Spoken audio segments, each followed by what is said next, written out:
Hello, friends. I am going to read you a story, the story of Henry and Mudge. This is a story about a boy and his dog.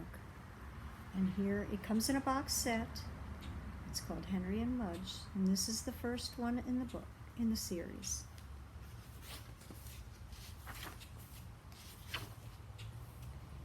See where it says Henry up here. Henry had no brothers and no sisters. "I want a brother," he told his parents. "Sorry," they said. Henry had no friends on his street.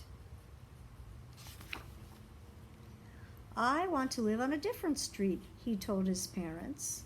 "Sorry," they said. Henry had no pets at home. "I want to have a dog," he told his parents. "Sorry," they almost said. But first they looked at their house with no brothers and sisters. Then they looked at their street with no children. Then they looked at Henry's face.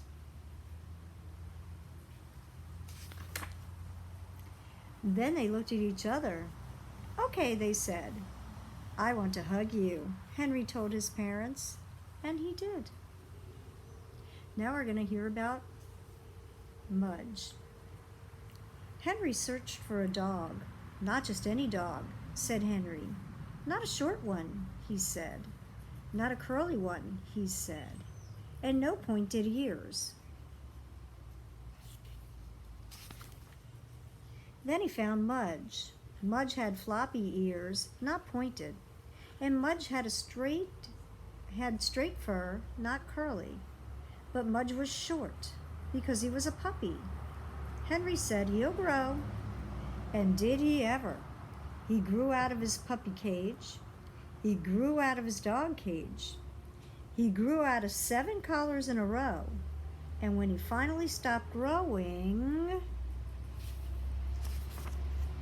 he weighed 180 pounds.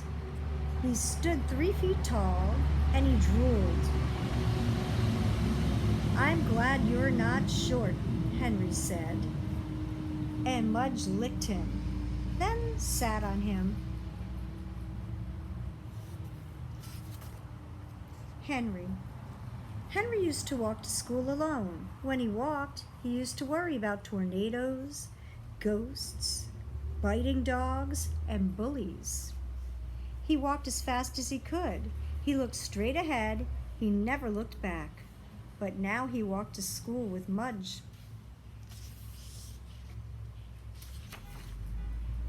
And now when he walked, he thought about vanilla ice cream, rain, rocks, and good dreams. He walked to school, but not too fast. He walked to school and sometimes backwards. He walked to school and patted Mudge's big head, happy. Mudge loved Henry's room. He loved the dirty socks. He loved the stuffed bear. He loved the fish tank. But mostly, he loved Henry's bed. Because in Henry's bed was Henry. Mudge loved to climb in with Henry. Then he loved to smell him. He smelled his lemon hair. He smelled his milky mouth. He smelled his soapy ears. He smelled his chocolate fingers. Kind of gross. A little bit maybe, just a little bit. Then he put his head by Henry's head. He looked at the fish tank. He looked at the bear. He looked at Henry. He licked him, and he fell asleep. Oh. Mudge. One day Mudge took a walk without Henry. The sun was shining. The birds were flying. The grass smelled sweet. Mudge couldn't wait for Henry, so he left.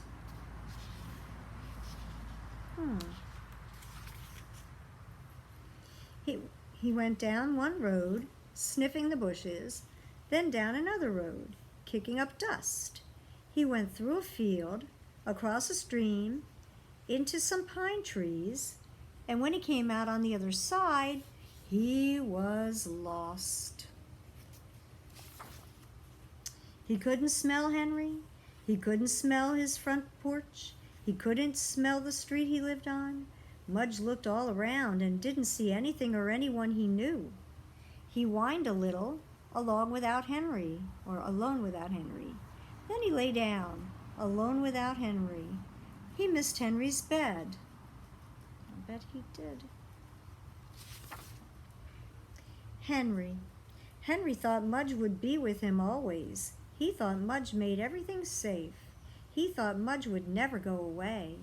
And when Mudge did go away, when Henry called and called, but Mudge didn't come, Henry's heart hurt and he cried for an hour. But when he finished crying, Henry said, "Mudge loves me. He wouldn't leave. He must be lost." So Henry walked and walked, and he called and called, and he looked and looked for his dog Mudge. He walked down one road, then down another road. The sun shone as Henry ran through a field, calling and calling. The birds flew past as he stood beside a stream, calling and calling. "Mudge, Mudge!" The tears fell again as he looked at the empty pine trees for his lost dog. "Mudge!" he called one last time.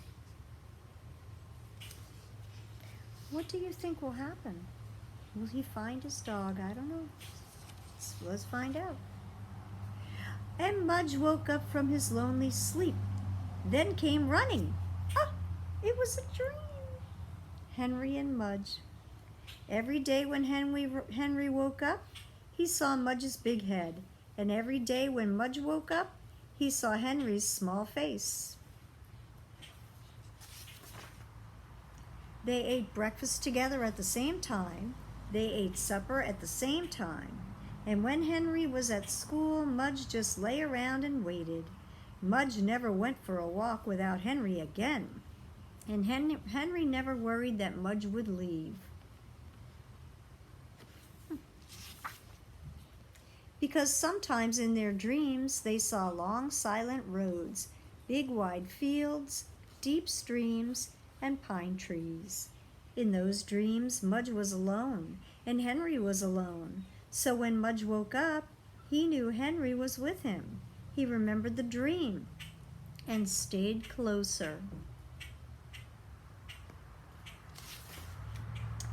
And when Henry woke up and knew Mudge was with him, he remembered the dream and the looking and the calling and the fear, and he knew he would never lose Mudge again.